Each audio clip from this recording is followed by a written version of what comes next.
Cronología de la Revolución Mexicana. Marzo de 1908. La revista estadounidense Parsons publica una entrevista con el presidente Porfirio Díaz, en la que el dictador afirma que en México están listos para la democracia y un nuevo líder. Se considera que lo dicho por Díaz en la entrevista Krugman contribuyó posteriormente al estallido de la Revolución Mexicana. 22 de mayo de 1909. Se funda el Partido Nacional Antirreeleccionista bajo el lema Sufragio efectivo, no reelección, postulando como el candidato a la presidencia a Francisco I. Madero. 6 de junio de 1910. Madero es arrestado por el gobierno de Díaz en Monterrey y Nuevo León y es trasladado a San Luis Potosí para ser encarcelado.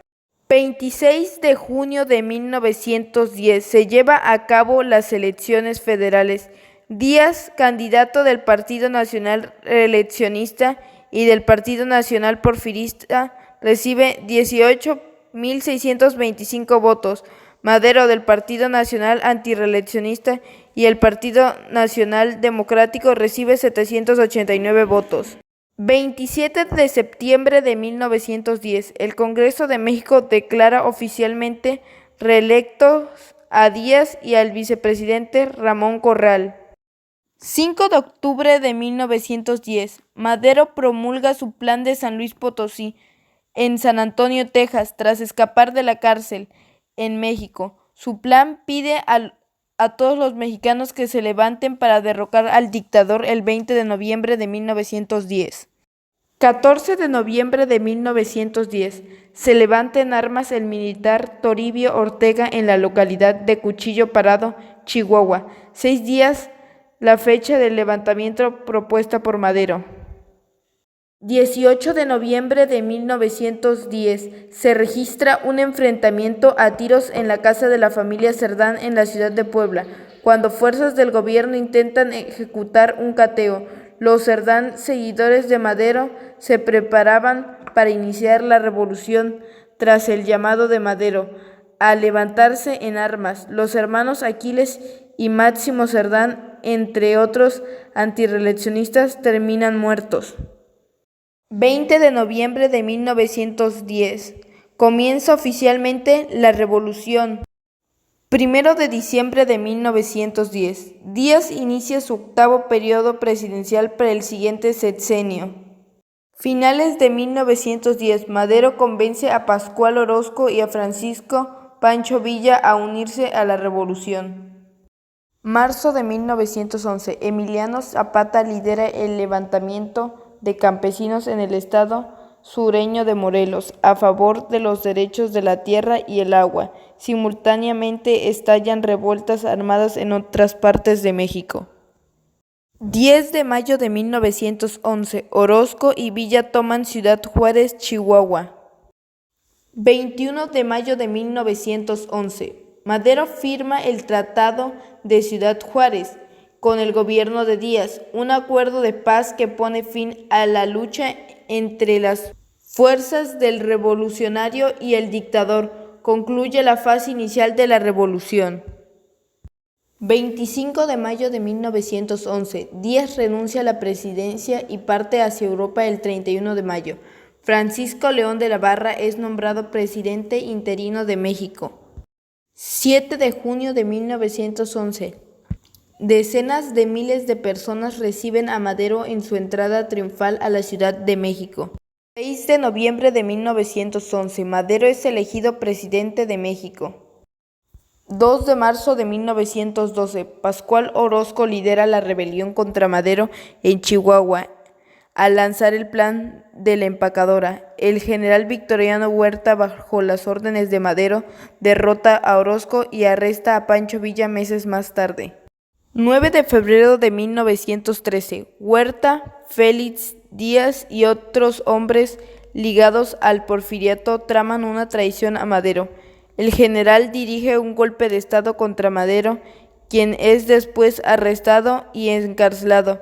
El cuartelazo se conoce como la Decena Trágica. 22 de febrero de 1913. El presidente Madero y el vicepresidente Pino Suárez son asesinados a tiros. Huerta se declara presidente de México. 9 de marzo de 1913. Villa escapa de la cárcel y organiza un levantamiento contra Huerta. 11 de marzo de 1913. Estados Unidos se pronuncia en contra del gobierno de Huerta mediante una carta del presidente Woodrow Wilson en la que declara que su país solo reconocería gobiernos establecidos de manera constitucional y moral y que no reconocería a aquellos que hubiesen llegado al poder usando la violencia. 26 de marzo de 1913. Venustiano Carranza, gobernador de Coahuila, decreta el Plan de Guadalupe, un manifiesto político en protesta del derrocamiento y muerte de Madero.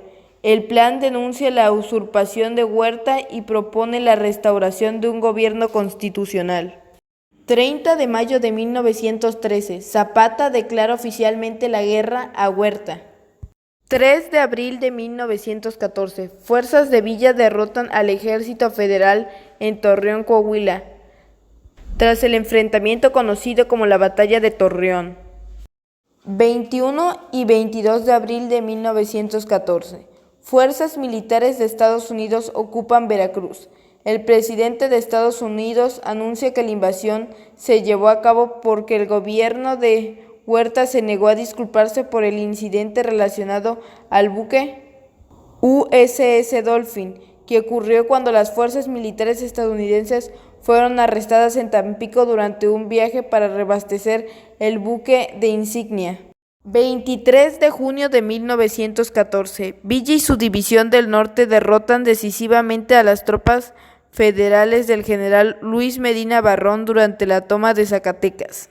15 de julio de 1914. Huerta renuncia como presidente y huye a Europa en un barco alemán. 14 de agosto de 1914. Carranza es declarado primer jefe y convoca a la lucha tanto a Villa como a Zapata. Álvaro Obregón lidera el ejército de Carranza. Octubre y noviembre de 1914. Se lleva a cabo la Convención de Aguascalientes entre las facciones revolucionarias que derrotaron a Huerta. La convención es convocada por Carranza, jefe del ejército constitucionalista, y tiene lugar en Aguascalientes el 10 de octubre al 9 de noviembre. 6 de enero de 1915. Carranza promulga en Veracruz la ley agraria, ordenando la restitución de tierras a los pueblos. 9 de octubre de 1915. Estados Unidos reconoce a Carranza como presidente provisional de México.